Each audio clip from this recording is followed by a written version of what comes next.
November is looked forward to because of the Thanksgiving break. A whole week off from school, a week off to catch up on video games, to not deal with teachers, and enjoy being free, as many Indians feel about the Indians and the Pilgrim narrative being bogus, yet Indians like food, having time off, and being with family. Joe, as usual, watches the parade with his mom, Laura, while she is cooking up for the day. Joe helps some, but reads his books during commercial breaks.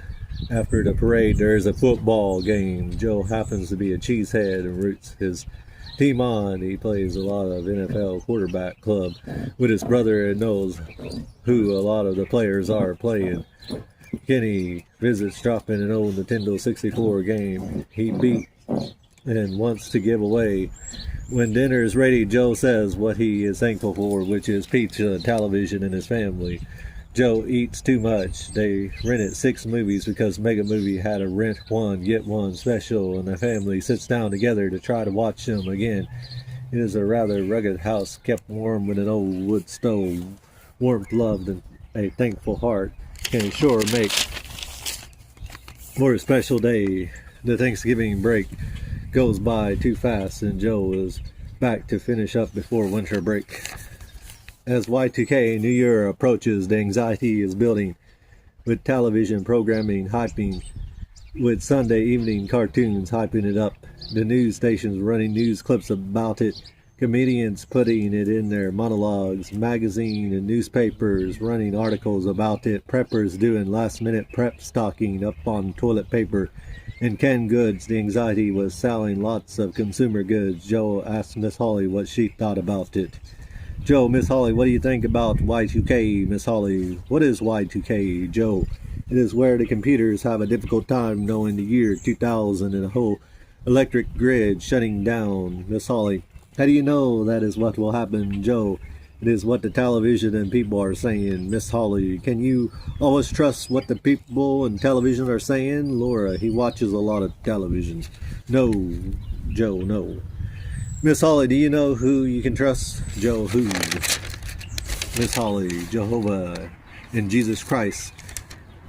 They know when the end of the system is. No man knows that. A little ways into December, shortly before the turn of the century, Pam Lee Ingram dies, and her funeral was around the second week of December. Pam had been ill for a while now, and she was bedridden. Laura and her boys visited her the day before she died while Pam was in the hospital. Laura was close to Pam, who was not only Laura's first cousin, she was also married to Ronnie, Laura's brother, who was ran over by a train in the 80s. When Ronnie and Pam were together, it was rather controversial for the families, especially since they had 3 children together. Due to the Ponca clan system, things like this rarely happened. As the Ponca got more assimilated with society, it started happening more and more. Clan system was utilized for practical purposes, like keeping close related family members from marrying. The Ponca people survived throughout the centuries, being a pragmatic tribe. That being said, Laura and her boys wanted to attend the funeral. It would have been nice seeing family members again, though, being a somber occasion. Ponca gospel songs would be sung, tears were being shed, grieving family members were being consoled. The Ponca buried tribal members up on a hill northwest of Wadigo. When the Ponca were forcibly moved to the area or reservation in the 1800s, they chose a spot on one of the tallest spots in the area so they could look north to their home in Nebraska by the Niobrara River. Standing Bear's son, Bear Shield, died the first winter down here in the reservation. Standing Bear made a promise to his son, Bear Shield, to bury him by their home in Nebraska. To keep this promise, it came at great cost and suffering to Standing Bear. That is how the northern Ponca tribe came about. The Ponca that stayed around used the hill to bury loved ones. Due to environmental discrimination, the Ponca city government started using the land next to the Ponca burial ground for a trash dump, growing a mountain of trash bigger and bigger every year, blocking the northward view. Litter often blows onto the Ponca burial ground. Despite this discrimination, the Ponca continue to bury their people on the hill. Notable Ponca buried here are Carter Camp of the American Indian Movement, Gus McDonald, one of the founders of the Ponca fancy dancing champion fancy dancer, Willie Christ for Louis land to Marlin to kick off the oil boom in the area. Joe's grandpa, Silas Primo, or Winterhawk, was buried out here. Silas lived a humble life on railroad tracks, going all over America. He could have lived what some would call a better life, but chose this life, burying Pam the Ponca, follow tradition of a man who lost his son in battle years ago. Young ones walk over graves to possibly pick up and finish an unfinished work the deceased had yet to do. Some Ponca continue this tradition, some do not. A tradition that some Ponca do is throwing some dirt, even if it is just a handful on a casket. More hands make the load light, so to speak. Some funerals have a lot of folks to bury the departed, some funerals have little. It does make a difference having people that help bury the departed. Psalms 23 is usually read. The drum is used to sing some prayer songs. The burial concludes as added attendees leave. The school year was wrapping up for winter break. The teachers getting the students ready for end of the year testing, seeing who is passing, and helping the students who are barely making, knowing the dire situation they are in. No child really wants to be held back a grade. There was a very poor white boy started in the first grade when Joe did. His name was similar, Joe McGuire. He was held back 2 grades and was always in detention. His folks really did not care for him, and you could see the frustration the other children would make fun of him because he was so poor and heavy set. Joe used to be on the same bus route, and his house was a rundown shamble of a place with trash all over the front. It is difficult for any child to rise above circumstances like that. Joe was not much higher socioeconomically. What really helped him not get held back was reading. He read as much as he could from the library. When he was a little boy, he would read to him and take him with her to Bible studies. It is difficult to judge what causes a child to rise above extreme poverty. Some children do, some don't. Joe would occasionally watch Feed the Children in infomercials and feel sorry for the children that were worse off than him. He never sent any money to it, but just watching it made Joe feel grateful for what he had. Some days in December are just cold. Part of winter setting in, dealing with cold, bitter days. Here's a concert the school puts on in December. The children sing choir songs, nothing too fancy. Last week of school with end of the year testing goes smooth. Joe checks out a decent supply of books for the winter break so he can keep up in the book reading contest. Randy does similarly, though her family is going on a skiing vacation. Joe really looking forward to 2 weeks off, possibly getting some new video games or some other cool gift. The dread of Y2K still lingers some. The teacher jokes about it as she closes out the semester. Winter break went along pleasantly. Kenny brought Laura a tape, Merle Haggard's greatest hits. Talked about how he listened to the whole thing and enjoyed it, how he liked the song If We Make It Through December. Kenny was a man of empathy and compassion. Kenny could see the struggle Laura was going through raising 2 boys with little help from birth, and he did what he could to help his friend Laura. December can be a sad, cold, lonely month. Friends like Kenny sticking close to her brother help ones like Laura to make it through December. Sadly, years later, Kenny was murdered, shot down in cold blood while he was feeding his horses like a thief in the night. The year drawn to a close, people fearful. Laura brought her sons some fireworks from a bus that sold fireworks. The last day of the millennia was similar to previous end of the years. The news was shown one time zone after another going into the new year with celebrations, no computers crashing, the lights staying on. Some speculation about how it was not gotten to America, therefore the computers are yet to crash. One news station was hyping up an invention reveal, which turned out to be a Segway, a device one stands on while the 2 wheels below move it around. The guy promoting it was acting like it was some revolutionary invention that was going to change the world. In hindsight, it really did not, just made rich nerds who could afford one more nerdier. As the day wound down, it was getting closer to the ball dropping in New York. People still believing that this may be it. The ball dropping, no nukes falling, no computers crashing. In another hour, Oklahoma would usher in the new millennia. Again, the countdown starts. 10, 9, 8, 7, 6, 5, 4, 3, 2, 1. No nuke falling, no computers crashing, just fireworks popping and champagne pouring.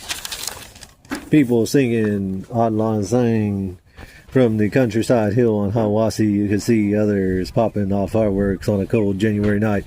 Nothing too spectacular as the rest of the time zone slipping into the new millennia. No computers crashing, no nukes falling. Prepping preppers prep goods beginning to spoil for them. Some relief mixing with disappointment, feeling some assurance that it's better to have a shed full of toilet paper and not need it than to need a shed full of toilet paper and not have it.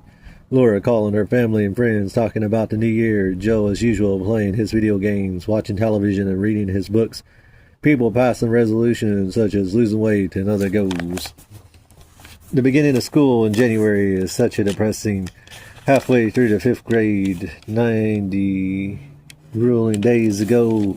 Sometimes it is easier to climb down a mountain than to climb up a mountain. The school year is similar.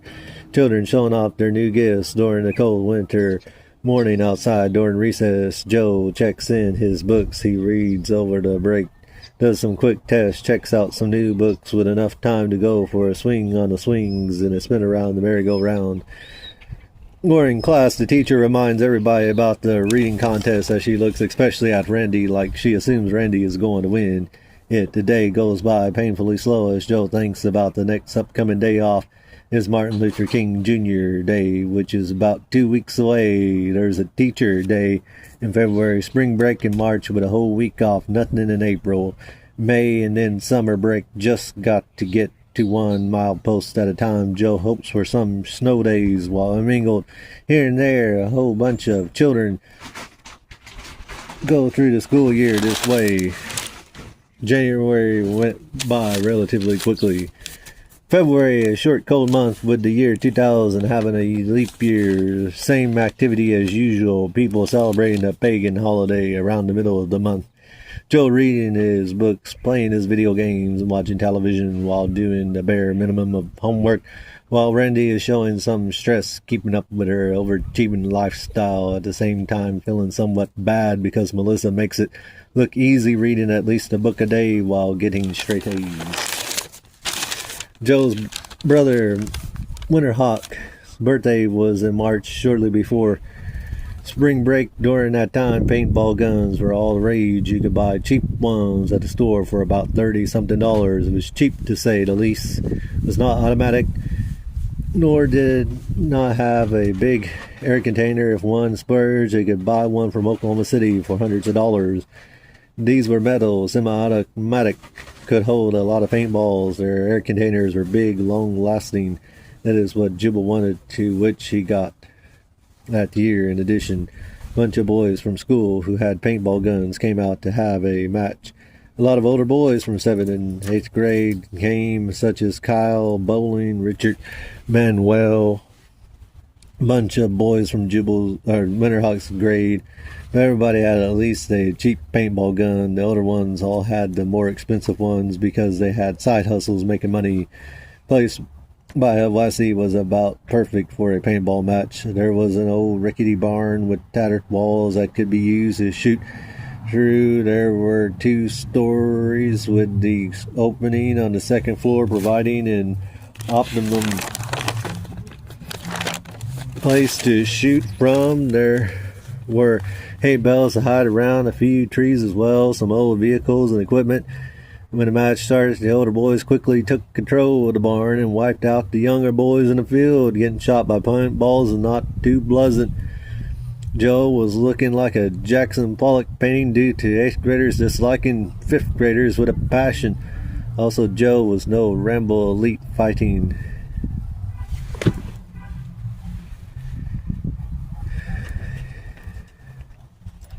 If only he played video games, ate less donuts, ran some more during PE instead of reading.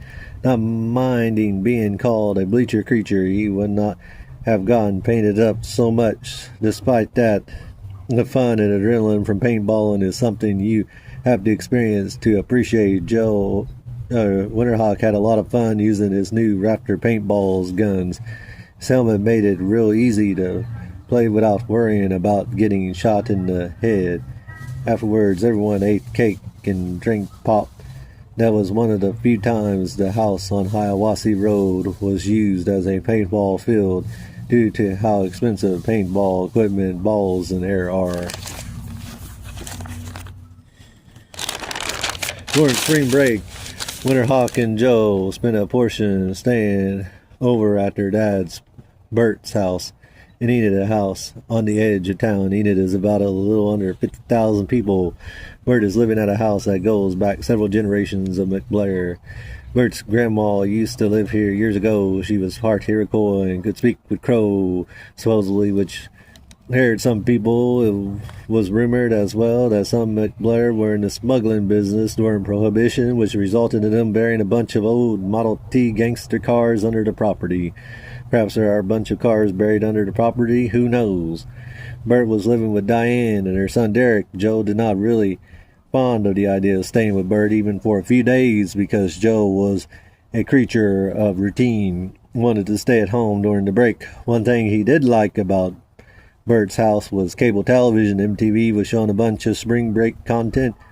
Comedy Central was showing a bunch of funny stuff. Also, there was a forbidden channel that had blurry programming that children should not be watching. Diane and Derek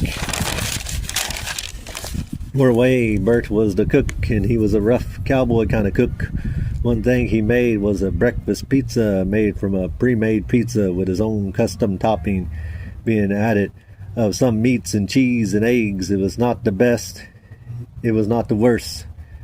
When Winterhawk and Joe got home, Winterhawk went to spend the rest of spring break with Josh bowling, where he got to use his new paintball some more. Getting back to school after spring break is different than other breaks in that it is the last push before summer break. Only about 9 weeks of public school torture. Some may say it could be worse. Could be a starving child in a third world country forced to work 12 to 16 hours a day in a sweatshop factory. Instead, public school is not so bad. Going to a building with climate control, learning things every day, having breakfast, lunch provided, not having to walk miles upon miles to and from school, being able to play at recess, having access to a library with plenty of books. What really bugged Joe about public schools is not the funny tasting fluorinated water. It was not the getting up early. It was not lack of video games. It was not mean teachers. It was not mean classmates. It was not institutionalized. It was not homework. It was not smelly classmates. Believe me, some of them stunk, especially if the school served beans with cornbread. It was not detention. It was falling on the basketball, scraping knees on the gravel. It was not snooty rich children. It was not being awakened, banging one's head on the bus while napping. None of the things were bothersome. It was being forced to go. One of the things the school had right after spring break was a scholastic book fair. One half of the library was converted into a bookstore with all kinds of new books. With the new book smell, the new book shine, a lot of books that were not in circulation in library, neat little swag, fancy erasers, pencils, pens, bookmarks, science experiment kits, none of it cheap. The rich children buying up, flaunting mommy and daddy's wealth, bragging about their purchases to the children of lesser means. Way before online bookstores dominated the bookstore realm, Joe did buy one book about survival, an interesting book talking about survival situations such as being stranded on an island, being forced to drink turtle's blood because there is no clean water, being stranded in the desert. Another book was a riddle book made to enhance the reader's intelligence or IQ. Joe liked how the book challenged him to think outside the box. Another classmate bought one of the more expensive books, a record book Had some strange looking people doing extraordinary things. It had a real shiny cover with stick full of fancy photos. The library had a copy of the previous year. This was the New Year's of records. The book got passed around till about every child saw it. Another popular book was a magic trick book with a funny little cup and ball prop. There were some books by a relatively new author named J.K. Rowling. There were books based on a popular children's trading card with all 150 monsters with trivial facts about them. It also was shiny and full of cartoon pictures. There were lots of award-winning books. Book sale weeks seemed to come and go fast. There were not a lot of bookstores near Coyle. One had to drive pretty far to get to one, such as Stillwater or Oklahoma City. April came with people making jokes, pranks, and whatnot. There was one day scheduled off for the month for a teacher snow day that went unused. One of the things that they had was a memorial for the Murrah bombing that happened 5 years prior in 1995. Timothy McVeigh was still alive, set to be executed on June 11, 2001, 3 months prior to the World Trade Center buildings being destroyed. When the Murrah bombing happened, Joe was living in Mohall, a small country town known for getting vicious tornadoes. That day, Joe was only about 6 years old. He could remember watching the television coverage with his mother, watching the gaping hole in the side of the Murrah building. It was close to home due to how Mohall is only about a 30-minute drive to Oklahoma City. Kenny was working around the area delivering magazines. Joe would have been a kindergarten that year. Laura had enrolled him at Mohall, which she did not. Jubal, or Winterhawk, went to the first grade and was not home when the television was talking about it. Eventually, a memorial museum would open for the Murrah bombing, funded by the people. But a year later, there was a memorial marathon that started that continues to this day, drawing runners from all over. About once a year, the school does a rural studies lesson where each class picks a country, using that country as inspiration, turning the classroom into a representation of that country. Each class then taking turns going from room to room or country. Joe's class had Greece. One of the things they highlighted was the movie Sound of Music. Teachers dressing in the garb of the country, some even learning a few greetings in the language of the country. Another class got Japan, another got England, Italy, and so on.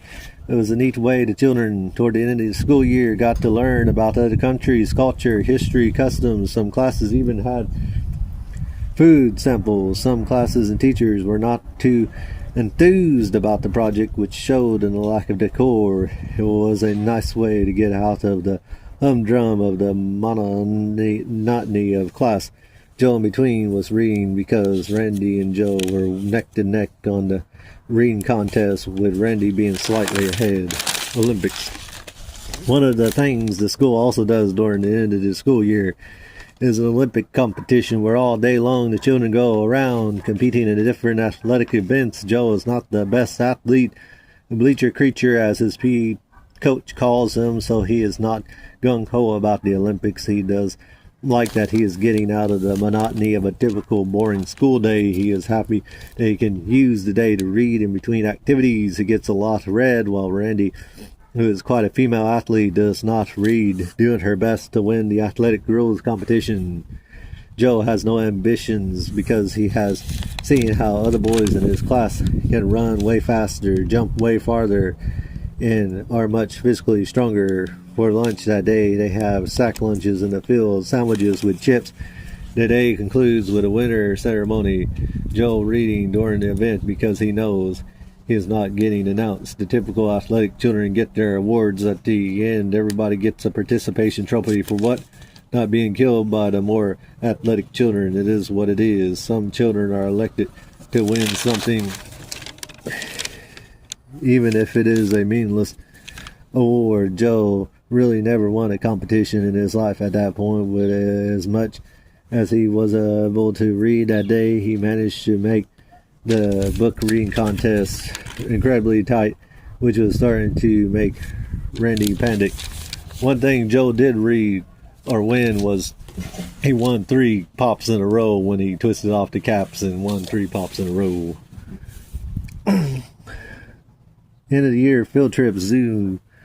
During the last 2 weeks of school, there were lots of field trips planned for children who were passing, and passable attendance were not regulars in detention. The field trips were a carrot or incentive to get the children to obey the school authorities. Joel was really looking forward to the overnight zoo trip. It involved going to the OK Zoo for an overnight sleepover, being able to see the animals at the zoo at night, observing their nocturnal behavior as some animals sleep during the day while being up at night. Everybody loading up at the school, ready to go. The trip does not take too long, since Coyle is about a 30 to 40 minute drive to the zoo. They get there unloading all their stuff for the sleepover into the area where they will be sleeping afterwards. They eat dinner, then the touring starts. A lot of the boys like seeing the snakes, creepy crawlers, and spiders. Others were curious as if the lion really does sleep at night. Hyenas making their laughing, crying noises, the apes rustling in the dark, the elephants wondering who these guests are, the giraffes peeking around, the hippos hippoing, the marine animals swimming in their confined small tanks, the sharks scaring the children in their own way, the birds flying around trying to poop on the night visitors, one of them managing to rob one of the teachers on the head, making the students laugh. One of the teachers has a bunch of pet parrots. She even brought them to class one day to show the children her African gray and her macaw. She tells the teacher who got pooped on that she should have brought a hat, as she had her some tissue to clean his head. As everybody gets done touring the head to the sleeping where they enjoy snacking while playing games. As everybody finally getting ready for bed, a movie is voted on to watch. It is between a Julia Roberts chick flick and an Adam Sandler comedy. Due to there being more girls in class, the chick flick is played to the dismay of the boys in class. Joe goes ahead and calls it a night. Maybe the teachers knew the romantic comedy would put the boys to sleep quick. Who knows, during the night the bad wetters became known. In the morning everyone eats breakfast, heading back to Coyle. Another field trip the children take is to visit the Oklahoma State University campus. It is only about a 20-minute drive from Coyle to Stillwater. Even though it is close by, a lot of children are fans of Oklahoma University instead, due to them winning the college football championship with Josh Heupel being on the cover of a major magazine. Kenny gave Jubal and Joe a signed copy of the poster. If you like the Cowboy basketball program, though it really ain't that great either. OSU is known for wrestling, but it is not as commercially successful as football, which is like a religion in Oklahoma. At the time, there were no professional teams such as the Thunder in Oklahoma, so college football was where it was at. The children got to meet some of the student athletes, though none of them were super well known. One of the favorite things they got to see was the extensive bug collection some of the scientists had accumulated over the years. They even had some live species, such as a walking stick that did indeed look like a walking stick. A few big tarantula spiders. At the end of the tour, they had a giant assembly at the football field with all the many schools that came. Mary Fallon spoke. She was the governor, yet she was not the governor mentioned yet. The children were encouraged to start planning for college, even though they were years away from it. Joe read his book on the way back again, attempting to get an edge over Randy before the competition was up. Jibble's class for one of their Winterhawks class for one of his field trips went on a field trip to a prison. Supposedly or jokingly, it was said because his class was so bad that it is why they went. Type of class known for making teachers cry and self-pity, that they go on a daytime talk show about bad classes. A class full of cussers, spitters, fighters, and biters. A class that loves snickering at inside jokes, passing notes, discussing how ugly, fat, or smelly the teacher was, regardless if the teacher was ugly, fat, or smelly. Laura went with Jubal on his class prison field trip. She had her doubts about it, wondering if it was wise taking young impressionable children to see hardened criminals. A lot of the prisoners were quick to volunteering to speak with the children because they get incentives for doing such as ice cream treats or extra privileges. Some of the prisoners were talented actors knowing how to put on a show to scare the children straight. Prisoner 1. I killed me first man with my bare hands. Another I shot just to watch him die. Another squealing like a pig when I stabbed him. I would not be here today if only I'd listened to my 6th grade teacher. Prisoner 2. I stole anything and everything. Cats, hats, bars, baseballs, bats. Anything to make a quick buck. It would not be here today if I would have just listened to my 6th grade teacher.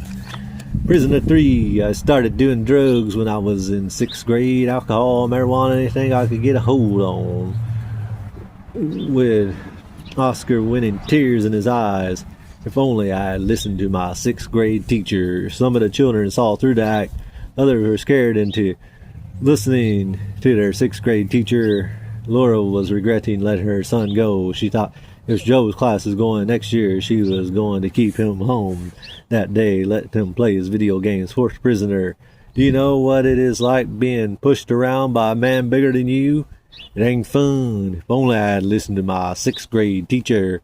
Other than actual visits to prisons for adults, public schools are prisons.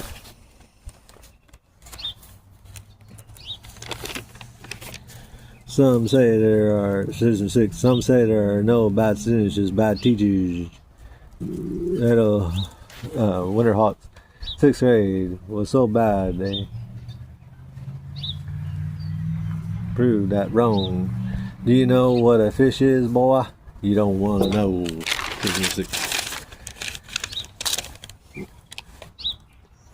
As the school year draws to a conclusion, the finish line of the reading contest nears, with the winner of the 5th grade reading contest known. As mentioned previously, Randy is stressing out, keeping up with Joe's pace, getting straight A's, doing extracurricular activities, living up to her dad's high expectations, whereas Joe is coasting by, not trying to get straight A's, missing as many days as he can possibly get away with, not doing any extracurricular activity, playing his video games, watching television, not worrying about high expectations, just focusing on reading books he enjoys, getting into the flow state while reading an intriguing book. He enjoyed that feeling of getting past the first few pages of a book to the point where you do not want to put the book down in order to find out what happens next. Also, a certain feeling creeping in when you know you're almost done, just knowing that you will not find another book as fulfilling to read as this one, then somehow finding another one just as captivating, if not better. Joe was not reading just to win a 5th grade reading contest.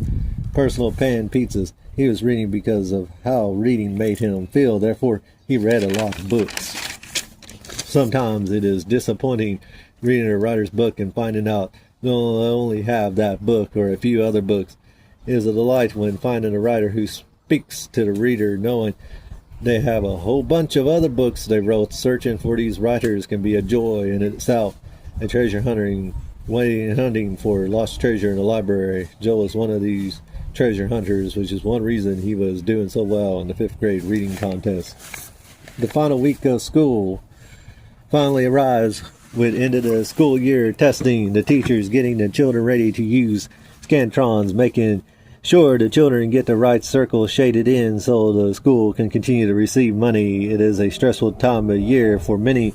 At the end of the school year day, during around the last hour, a fun party is usually held with snacks, drinks, and fun activities to reward the students for getting the testing day done, incentivizing them to do as they are told. Children are allowed to bring video game consoles. One child brings a Dreamcast, a few bring Nintendo 64, some PlayStations. The only thing is there's only one television. Some playing on computers, others playing with dolls, others playing board games. It is a fun way of spending time with one's associates the past school year before everyone goes their separate ways. Randy trying to read during the party, the teacher encouraging her to enjoy the fun while it lasts. Randy telling her that she just has to finish his book to get some more points. Joe, on the other hand, is enjoying the party. During the night before the final day of school, Joe is very happy that summer is about to begin, that he no longer dealing with the drudgery of school. He goes through his normal after-school routine without having any homework because of testing. He goes ahead, spending the evening reading, feeling like he can squeeze in some extra points. Laura making fried bread and beans, one of Joe's favorite meals, fell into cooking while he is reading, getting into the reading zone, flow state. The evening slipping by quickly, taking a brief nap, making up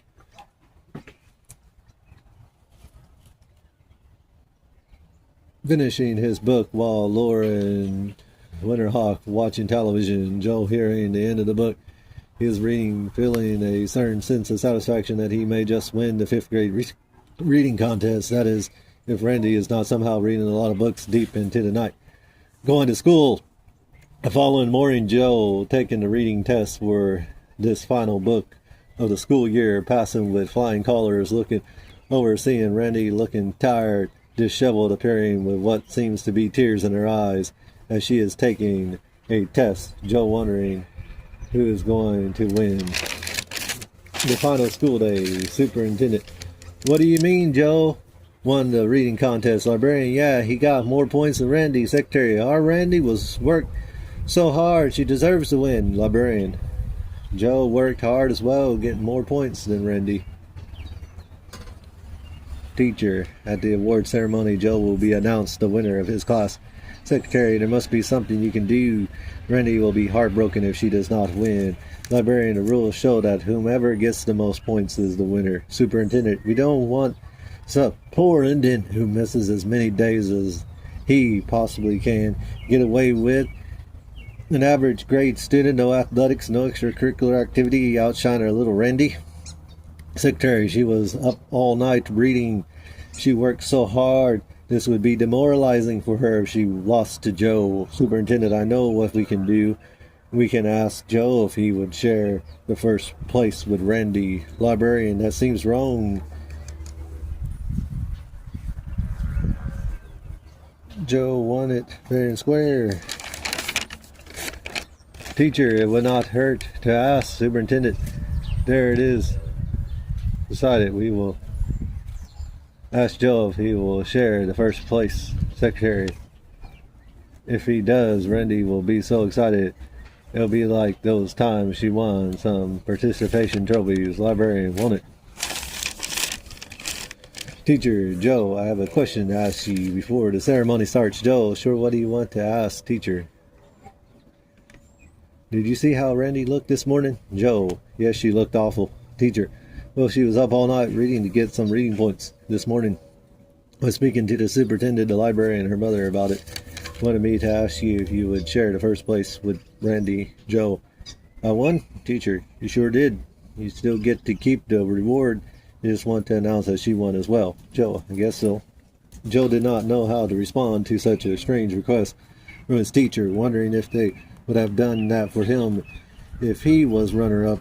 The other class did not have 2 winners. Joe had a feeling of being cheated, that he wished he had someone to advocate for him, feeling that it was like the participation trophies he got when he played baseball in 1st grade, except now Randy was getting one, and he actually won. This was the first time he won something. Joe was happy he won, though somewhat upset the contest was being rigged in favor of Randy. The announcer principal, the winner of the best grades in science is Randy, gives her award. The principal, the winner of the best grades in math is Randy, gives her award. The principal, the winner of the attendance award is Cody, gives him award. The principal, the winner of the most read books award is Joe and Randy, gives Joe and Randy certificates. Joe has feelings of happiness and disappointment because he won the reading contest outright. One of the first things he had won outright. Randy had won all those other awards, yet was not satisfied with the award she did win. She had to go crying to her superintendent dad and her secretary mother to get them to rig the reading contest in her favor. Joe really had no one besides maybe the library advocating in his behalf. In a way, the reading contest may be insignificant to many, but to Joe it meant a whole lot.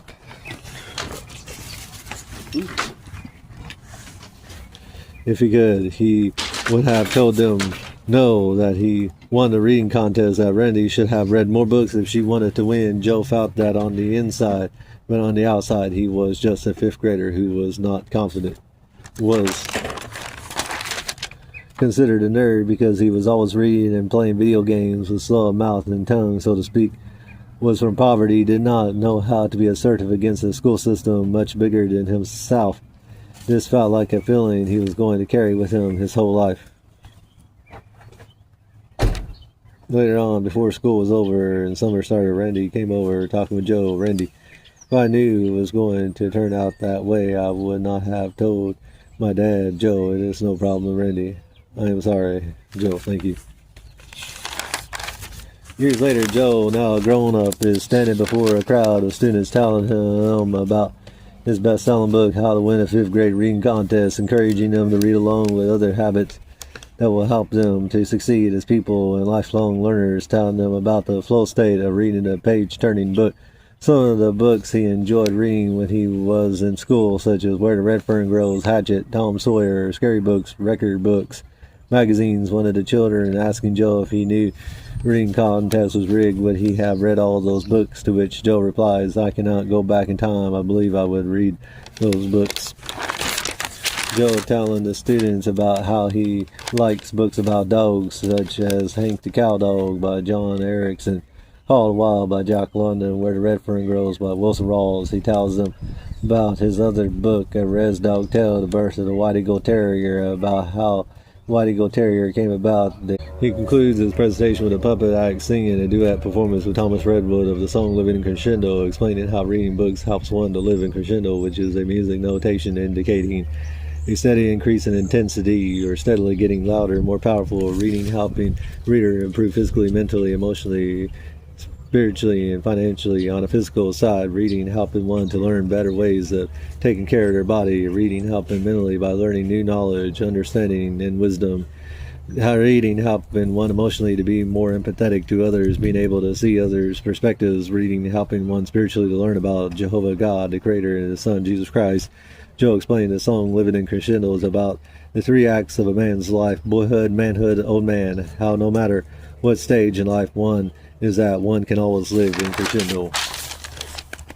Living in crescendo, living in crescendo. Boy waking up dreaming, boy turning 11, boy growing up quickly, boy facing adversity, boy living with integrity, boy becoming a man. Living in crescendo, living in crescendo. Man having a crisis, man wondering what life is, man loving with all his heart, man giving it all he got, man summoning the courage, man seeing it through. Living in crescendo, living in crescendo. Old man looking out a window, old man turning 70, old man plucking a guitar string, old man knowing not a thing, old man smiling gently, old man living life, living in crescendo, living in crescendo, living in crescendo. The end. If you enjoyed this book, please consider subscribing to the channel.